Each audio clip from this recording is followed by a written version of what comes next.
Hello guys, welcome to my YouTube channel. अगर आप Germany की पब्लिक यूनिवर्सिटीज़ में अप्लाई करने का सोच रहे हैं, वो भी इनटेक 2027 में, तो ये वीडियो आपके लिए है।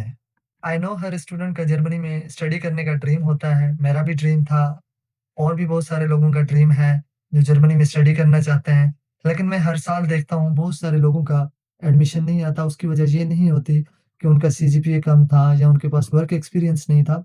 मैंने जो आज तक देखा है, उसका एक ही रीज़न है, वो रीज़न ये है कि वो लोग जो है ना अपना एडमिशन प्रोसेस लेट स्टार्ट करते हैं, जिसकी वजह से उनका एडमिशन नहीं आता। तो आज मैं आपको एक प्रॉपर रोड मैप बताऊँगा समर इनटेक 2027 का कि आपने किस तरह से अप्लाई करना है। और इस वीडियो में मैं 6 चीज़ों के बारे में बात करूँगा, जो बहुत ही इम्पोर्टेंट होने वाली हैं। सबसे पहले मैं आपको बताऊँगा समर इनटेक की डेडलाइन्स और स्टार्ट डेट्स के बारे में और उसके बाद जल्दी अप्लाई करने के क्या फ़ायदे हैं। तीसरा जो है डॉक्यूमेंट्स रिक्वायरमेंट और लैंग्वेज रिक्वायरमेंट्स, उसके अलावा फाइनेंशियल रिक्वायरमेंट क्या-क्या होंगी और उसके बाद मैं आपको एंड पे कुछ टिप्स दूँगा कि आपने किस तरह से अपने एडमिशन्स का चांसेस को इंक्रीज़ करना है। तो वीडियो लास्ट तक ज़रूर देखिएगा। चलिए तो वीडियो को शुरू करते हैं। सबसे पहले मैं आपको बताऊँगा कि समर इनटेक के एडमिशन कब ओपन होते हैं और कब क्लोज़ होते हैं। कुछ यूनिवर्सिटीज़ जो हैं अपना एडमिशन अगस्त और सितंबर में ही ओपन कर देती हैं और मोस्टली यूनिवर्सिटीज़ के एडमिशन एंड ऑफ सितंबर और अक्टूबर में स्टार्ट हो जाते हैं। और अगर हम क्लोजिंग डेट की बात करें तो 30% यूनिवर्सिटीज़ के जो एडमिशन है वो नवंबर में ही क्लोज़ हो जाते हैं और 60% यूनिवर्सिटीज़ के एडमिशन दिसंबर में क्लोज़ हो जाते हैं लाइक 15 दिसंबर और 30 दिसंबर। जो फाइनल डेडलाइन है वो 15 जनवरी है। 15 जनवरी को सब यूनिवर्सिटीज़ के एडमिशन क्लोज़ हो जाते हैं। उसके बाद है अर्ली एप्लीकेशंस के क्या बेनिफिट्स हैं। देखें जर्मनी के अंदर दिन-ब-दिन कॉम्पिटिशन बढ़ता जा रहा है। उसके 2 ही रीज़न हैं। सबसे पहले हाई क्वालिटी एजुकेशन और दूसरा जो है ना free education like compared to other countries USA, UK, Australia. तो वहाँ पे आप देखते हैं बहुत सारी फीसेज़ हैं जिसकी वज़ह से मोस्टली बच्चे आजकल जर्मनी की तरफ मूव करना चाह रहे हैं। क्योंकि यहाँ पे यूनिवर्सिटीज़ की कोई फीस वग़ैरह नहीं है। उसकी वज़ह से कॉम्पिटिशन बढ़ता जा रहा है।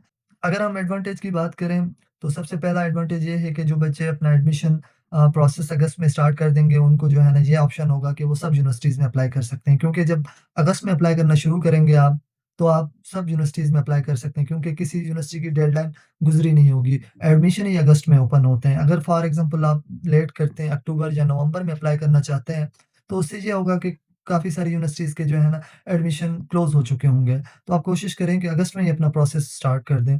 और दूसरा ये है कि काफ़ी सारी जर्मनी की यूनिवर्सिटीज़ हैं जो फर्स्ट कम फर्स्ट सर्व्ड के बेस पे जो है ना एडमिशन देती हैं। ये उनके लिए है जिनका लो सीजीपीए है वो कोशिश करें कि पहले से पहले अप्लाई करें। और दूसरा ये है कि early admission, early visa application ये किस तरह से कि जैसे कि आपको पता है कराची काउंसलेट और इस्लामाबाद एम्बेसी में पोर्टल सिस्टम है। अब वेटिंग लिस्ट जॉइन करनी होती है। जिन बच्चों के पास एडमिशन लेटर होता है, वो एडमिशन जो है ना अपना वेटिंग लिस्ट जॉइन कर सकते हैं एम्बेसी की। तो अगर आप पहले अप्लाई कर लेंगे, जल्दी अप्लाई करेंगे तो आपको जल्दी एडमिशन आएगा और आप जल्दी वेटिंग लिस्ट जॉइन कर सकते हैं। वीज़ा के लिए जल्दी वेटिंग लिस्ट जॉइन करेंगे तो आपको जल्दी जो है ना अपॉइंटमेंट मिलेगी वीज़ा के लिए, तो ये एडवांटेज है। उसके अलावा हमारे पास है डॉक्यूमेंट्स कौन-कौन से रिक्वायर होंगे समर इनटेक के लिए सबसे पहले एजुकेशनल्स डॉक्यूमेंट, एजुकेशनल डॉक्यूमेंट में आपको आ जाते हैं बैचलर की ट्रांसक्रिप्ट, डिग्री, मैट्रिक और इंटर के डॉक्यूमेंट्स और उसके अलावा सीवी, सीवी आपने ज़ेरोपास से बनानी है। ज़ेरोपास की वेबसाइट पे जाके वहाँ पे आपने एक अच्छी-सी सीवी बनानी है जिसमें आपने अपना वर्क एक्सपीरियंस और अपना certifications, co-curricular activities, volunteer work जो चीज़ें भी हैं आपने वो अपनी सीवी में जो है ना मेंशन करनी है। उसके अलावा है letter of motivation. Letter of motivation भी एक बहुत इम्पोर्टेंट पार्ट होता है एप्लीकेशन प्रोसेस का। आपने कोशिश करनी है कि लेटर ऑफ मोटिवेशन अच्छा लिखना है। अगर आप चाहते हैं कि लेटर ऑफ मोटिवेशन पे भी मैं वीडियो बनाऊँ, तो आप मुझे कमेंट में बताएँ, मैं ज़रूर इस पे एक वीडियो बनाऊँगा। और उसके अलावा है आइल्स और टोफ़िल अगर आपके पास आइल्स है तो आइल्स रेडी रखें और टोफ़िल है तो टोफ़िल रेडी रखें क्योंकि ये रिक्वायरमेंट होती है लैंग्वेज रिक्वायरमेंट में आपसे यूनिवर्सिटी आइल्स माँगती है और आपने 2 लेटर ऑफ रिकमेंडेशन अपने टीचर्स से, अपने प्रोफ़ेसर से ले लेने हैं। ये भी काफ़ी सारी यूनिवर्सिटीज़ जो है ना माँगती हैं। ये उनके लिए है जो बच्चे इस टाइम लास्ट सेमेस्टर में हैं, 8th सेमेस्टर में हैं बट वो 7th सेमेस्टर के बेसिस पे अप्लाई करना चाहते हैं। तो ये वाला ऑप्शन जर्मनी के अंदर बहुत कम है। बहुत जो पब्लिक यूनिवर्सिटीज़ हैं, वो अलाउ नहीं करती इनकम्प्लीट ट्रांसक्रिप्ट के बेस पे जो है ना अप्लाई करना।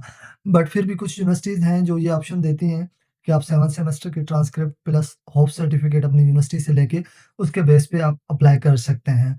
लेकिन उसके लिए ये है कि आपकी ट्रांसक्रिप्ट जो है ना एनरोलमेंट से पहले-पहले रेडी होनी चाहिए। आपको एनरोलमेंट से पहले-पहले फुल ट्रांसक्रिप्ट जो है ना 8 सेमेस्टर की यूनिवर्सिटी को सबमिट करनी पड़ेगी, वरना आपकी एनरोलमेंट नहीं हो सकती। अच्छा, उसके अलावा है हमारे पास लैंग्वेज रिक्वायरमेंट, तो आप लैंग्वेज रिक्वायरमेंट देख सकते हैं। मैं आपको बताता हूँ कि ये ग्राफ किस तरह से मैंने बनाए हुए हैं। अगर हम आइल्स की बात करें तो जर्मनी के अंदर आइल्स हर यूनिवर्सिटी एक्सेप्ट करती है, मतलब 100% यूनिवर्सिटीज़ एक्सेप्ट करती हैं। और टॉफल की बात करें तो टॉफल भी 100% यूनिवर्सिटीज़ एक्सेप्ट करती हैं जर्मनी के अंदर। जो पीटी है वो 30% यूनिवर्सिटीज़ एक्सेप्ट करती हैं, क्योंकि यहाँ पे पीटी नहीं चलता, आइल्स और टॉफल चलता है।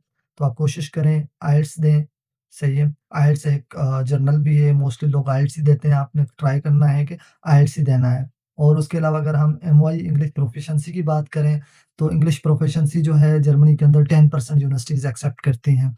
जो मोस्टली बच्चे आइल्स से डर रहे होते हैं, सोच रहे होते हैं हम एमवाई के बेस पे अप्लाई करें। आई नो कि यूनिवर्सिटीज़ एक्सेप्ट करती हैं, बट आप कोशिश करें अपनी प्रोफाइल को स्ट्रॉन्ग करने के लिए कि आप आइल्स दें, क्योंकि आपके पास ऑप्शन बढ़ जाएँगे। अगर आप एमवाई के बेस पे करेंगे, आप 10% यूनिवर्सिटीज़ में कर सकते हैं। अगर आपके पास आइल्स होगा, तो आप 100% यूनिवर्सिटीज़ में अप्लाई कर सकते हैं, मतलब सब यूनिवर्सिटीज़ में अप्लाई कर सकते हैं। और दूसरे ग्राफ में देखें, तो मैंने बैंड्स को भी जो है ना ब्रेक डाउन किया हुआ है। अगर किसी के 5.5 बैंड है, तो वो 20% यूनिवर्सिटीज़ एक्सेप्ट करती हैं। अगर 6 हैं, तो वो 45% यूनिवर्सिटीज़ एक्सेप्ट करती हैं। अगर 6.5 है, तो वो 70 टू 80% यूनिवर्सिटीज़ जो है ना एक्सेप्ट करती हैं। अगर किसी के 7 बैंड हैं, वो तो 100% यूनिवर्सिटीज़ एक्सेप्ट करती हैं, मतलब हर यूनिवर्सिटी एक्सेप्ट करती है। तो आपने कोशिश करनी है कि 6.5 और 7 ये टारगेट रखना है। 7 और 6.5 का टारगेट रखना है, ताकि आप ज़्यादा से ज़्यादा यूनिवर्सिटीज़ में अप्लाई कर सकें। और उसके बाद है हमारे पास फाइनेंशियल रिक्वायरमेंट, और फाइनेंशियल रिक्वायरमेंट में 2 ऑप्शंस होते हैं, एक ब्लॉक अकाउंट और दूसरा स्पॉन्सरशिप लेटर। सबसे पहले बात कर लेते हैं ब्लॉक अकाउंट के बारे में। ब्लॉक अकाउंट जो है वो जर्मन गवर्नमेंट की तरफ से एक रिक्वायरमेंट है वीज़ा के लिए। आपने वीज़ा के लिए अप्लाई करते टाइम जो है ना ब्लॉक अकाउंट शो करना होता है। तो ब्लॉक अकाउंट आप कोशिश करें कि एक्सपेडियो से ओपन करें या फैंटिबा से ओपन करें, ये अपनी सर्विसेज़ देते हैं। और ये आप ऑनलाइन सर्च करेंगे एक्सपेडियो या फैंटिबा, तो वो आपको उनका लिंक मिल जाएगा, उसके थ्रू आपने अपना ब्लॉक अकाउंट ओपन करना है। और जो ब्लॉक अकाउंट है उसकी रिक्वायरमेंट है 11,904 यूरो पर ईयर। आपने ये अपने अकाउंट में जो है ना डिपॉज़िट करना होता है। और जो उसके बाद जब आप जर्मनी आ जाते हो, लैंड कर जाते हो, तो उसके बाद आपको मंथली पेमेंट रिलीज़ की जाती है। जो मंथली है वो 992 यूरो जो है ना आपके पर्सनल एक्सपेंसेस के लिए जो है ना, वो आपके अकाउंट में आते रहते हैं, जो आपने ब्लॉक अकाउंट सबमिट किया होता है। और उसके बाद है स्पॉन्सरशिप लेटर। स्पॉन्सरशिप लेटर आप ब्लॉक अकाउंट की जगह सबमिट कर सकते हो, लेकिन उसके लिए जो है ना, अगर आपका कोई जर्मनी के अंदर रिलेटिव है या आपका कोई फ्रेंड है जो आपको फाइनेंशियली सपोर्ट करना चाहता है जर्मनी के अंदर, तो आप जो है ना ब्लॉक अकाउंट की जगह स्पॉन्सरशिप लेटर भी सबमिट कर सकते हैं। लेकिन उसके लिए जो है ना आपका जो स्पॉन्सर होगा, फॉर एग्ज़ाम्पल आपका कोई भी रिलेटिव या फ्रेंड जर्मनी के अंदर है, वो अपनी जो है ना इनकम का प्रूफ देगा, और उसके लिए कुछ डॉक्यूमेंट्स बनवाने पड़ेंगे यहीं जर्मनी से ही। तो अगर कोई आपका रिलेटिव है, तो उसको ज़्यादा बेहतर पता होगा कि किस तरह से जो है ना स्पॉन्सरशिप लेटर बनाना है। आगे है हमारे पास जैसे मैंने आपको वीडियो के शुरू में ही बताया था, मैं कुछ ऐसी चीज़ें एंड में बताऊँगा जिससे आप अपनी एप्लीकेशन को बूस्ट कर सकते हैं और एडमिशन चांसेस को इंक्रीज़ कर सकते हैं। तो टिप नंबर 1 है कि आप जल्दी अप्लाई करें, अर्ली अप्लाई करें। जैसे मैंने पहले भी बताया कि अगर आप समर के लिए अप्लाई कर रहे हैं, तो अगस्त में अपना प्रोसेस स्टार्ट कर दें। उसका रीज़न मैंने पहले भी बताया है कि जितना जल्दी आप अप्लाई करेंगे, आपके पास ऑप्शन ज़्यादा होंगे, आप ज़्यादा से ज़्यादा यूनिवर्सिटीज़ में भी अप्लाई कर सकते हैं। टिप नंबर 2 है कि लर्न जर्मन लैंग्वेज सीखें। आजकल जर्मनी के अंदर काफ़ी सारी यूनिवर्सिटीज़ जिनका इंग्लिश स्टार्ट प्रोग्राम है, वो भी A1 और A2 रिक्वायर कर रही हैं। तो आप कोशिश करें A1 और A2 सीखें, ताकि उन कोर्सेज़ में भी अप्लाई कर सकें। क्योंकि काफ़ी सारे लोगों के पास जर्मन नहीं होती, तो ज़ाहिर-सी बात है, वो लोग इस तरह के कोर्सेज़ में अप्लाई नहीं कर सकते। अगर आपके पास A1 या A2 होगा, तो आप उन कोर्सेज़ में भी अप्लाई कर सकते हैं और उसमें एडमिशन मिलने के चांसेस भी ज़्यादा होंगे, क्योंकि जिनके पास लैंग्वेज नहीं होगी, वो नहीं करेंगे अप्लाई। लोग कम होंगे अप्लाई करने वाले, और जिसके पास होगी वो अप्लाई करेगा, तो उसके चांसेस ज़्यादा होंगे एडमिशन मिलने के।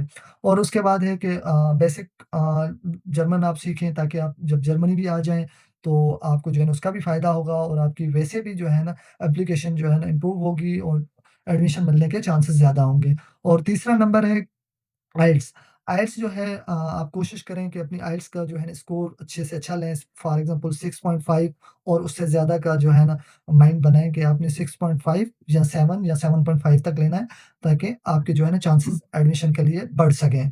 और उसके बाद है समरी। जैसे मैंने आपको पूरे वीडियो के अंदर चीज़ें बताई, तो एक बार फिर भी मैं आपको बता देता हूँ एक शॉर्ट 30 सेकंड के अंदर कि पहले तो आप सबसे पहले कोशिश करें जल्दी अप्लाई करें अगस्त और सितंबर में। दूसरा आप अपने टाइम पे जो है ना डॉक्यूमेंट रेडी कर लें, CV, letter of motivation, recommendation letter, transcript जो भी डॉक्यूमेंट है वो रेडी कर लें।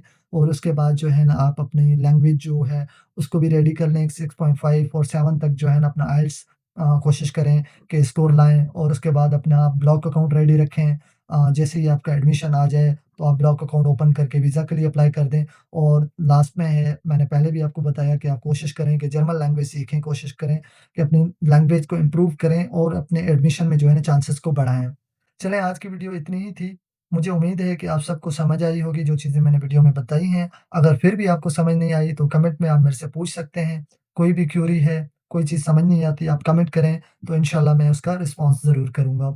और दूसरी इम्पोर्टेंट बात ये कि आप अपना कोर्स और अपनी यूनिवर्सिटी का नाम नीचे लिखें जिसमें आप अप्लाई करना चाहते हैं, तो उसके बारे में मैं पूरी आपकी हेल्प करूँगा और पूरी इन्फॉर्मेशन आपको उसकी दूँगा, कब एडमिशन ओपन होगा, क्या रिक्वायरमेंट्स हैं। थैंक यू, अल्लाह हाफ़िज़, खुश रहिएगा।